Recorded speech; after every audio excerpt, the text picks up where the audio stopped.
एक समय की बात है। गोविंदपुर गांव में एक भाई और एक बहन रहते थे। भाई का नाम मनोज था और बहन का नाम राधिका। मनोज बहुत ही आलसी था। वह कोई काम नहीं करता था। एक दिन राधिका बोली, मनोज, तुम कुछ काम क्यों नहीं करते? जब देखो खेलते रहते हो। मैं और माँ कब तक तुम्हें ऐसे ही बोलते रहेंगे? तुम भी तो कुछ समझा करो। मेरी मर्जी, मेरा जो मन में आए करूँगा, क्योंकि मैं तुमसे छोटा हूँ, इसीलिए जो मेरा दिल कहेगा मैं वही करूँगा। तभी मनोज की माँ आई। मनोज, ऐसे कैसे बात कर रहे हो तुम अपनी बहन से? चलो माफी मांगो, वो तो तुम्हें सही ही कह रही थी। मनोज को गुस्सा आ गया और वो घर से बाहर चला गया। राधिका भी मनोज को देखने उसके पीछे चली गई। तभी राधिका बोली, मनोज, इतने गुस्से से कहाँ जा रहे हो? मैं जंगल जा रहा हूँ लकड़ी काटने। जब देखो तुम सब मुझे ताना मारते रहते हो। और इस तरह राधिका भी मनोज का पीछा करते करते जंगल पहुँच गई। लकड़ी काटते समय मनोज का पैर फिसल गया और वो गड्ढे में जा गिरा। राधिका, राधिका बचाओ, मुझे बचाओ, मैं गड्ढे में गिर गया हूँ। मनोज रुको, मैं गांव जाकर किसी की मदद लेकर आता हूँ। मनोज उसी गड्ढे में पड़ा रहा। तभी उसे गड्ढे के अंदर कुछ चीज नजर आई। गड्ढे के अंदर एक गुफा थी। वहाँ से वह चीज चमक रही थी। मनोज बोला, अरे गड्ढे में ये गुफा और इसके अंदर ये क्या चमक रहा है? चलो जाकर देखता हूँ। मनोज जैसे ही जाने लगा, तभी उसके पास एक परी आई और बोली, ठहर जाओ बेटा, तुम उस चमकती हुई जगह पर जाना चाहते हो?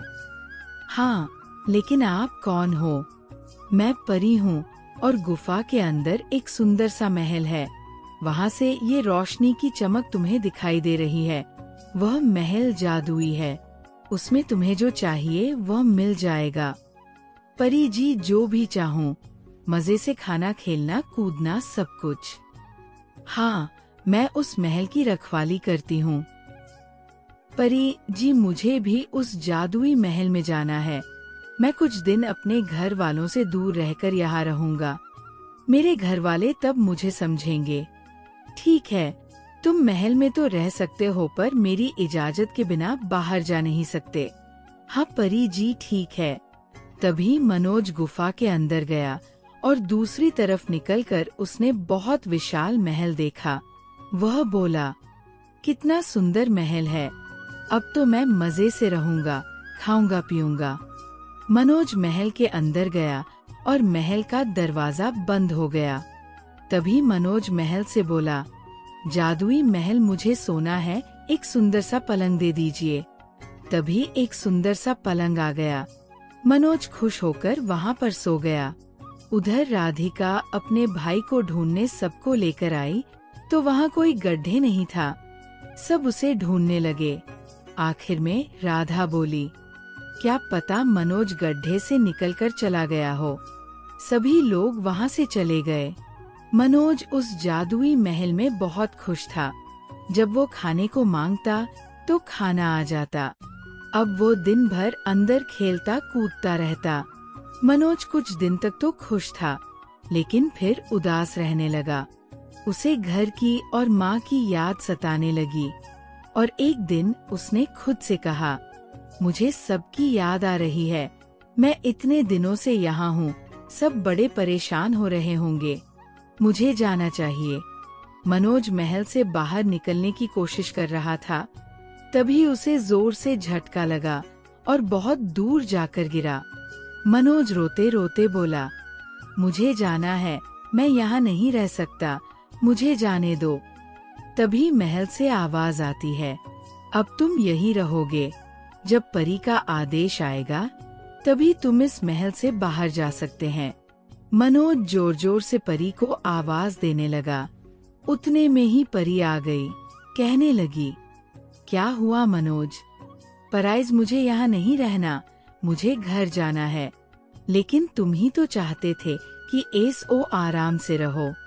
नहीं नहीं, मुझे बस अपने परिवार के पास जाना है।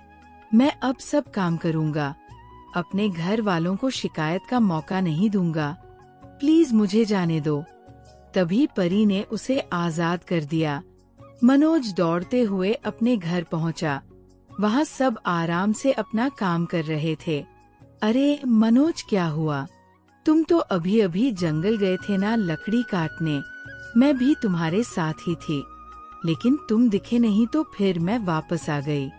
मनोज सोचने लगा, मैं तो काफी दिन से घर के बाहर उस जादुई महल में था, लेकिन राधिका ऐसा क्यों बोल रही है कि मैं अभी गया था। तब मनोज को पता चला कि वह जब तक जादुई महल में था, समय वही रुका हुआ था। राधिका सब भूल चुकी थी, इसीलिए किसी को पता नहीं चला। ये सब जादुई महल का जादू है, जो सिर्फ मनोज ही जानता है। अगली सुबह जल्दी उठकर मनोज बाहर लकड़ी काटने चला गया। जब वो लौटा तो माँ और राधिका उसके पास आए और कहने लगे, मनोज, तुम तो बड़ी मेहनती हो गए हो बेटा। हमें माफ कर दो, हम तुम्हें ऐसे ही डांटते थे। नहीं माँ, अब मुझे समझ आ गया है कि काम कितना जरूरी है। अब मैं आराम नहीं करूँगा, काम करूँगा। इस तरह माँ और राधिका मनोज को गले लगा लिया। मेहनत और परिश्रम ही इंसान की असली पहचान है।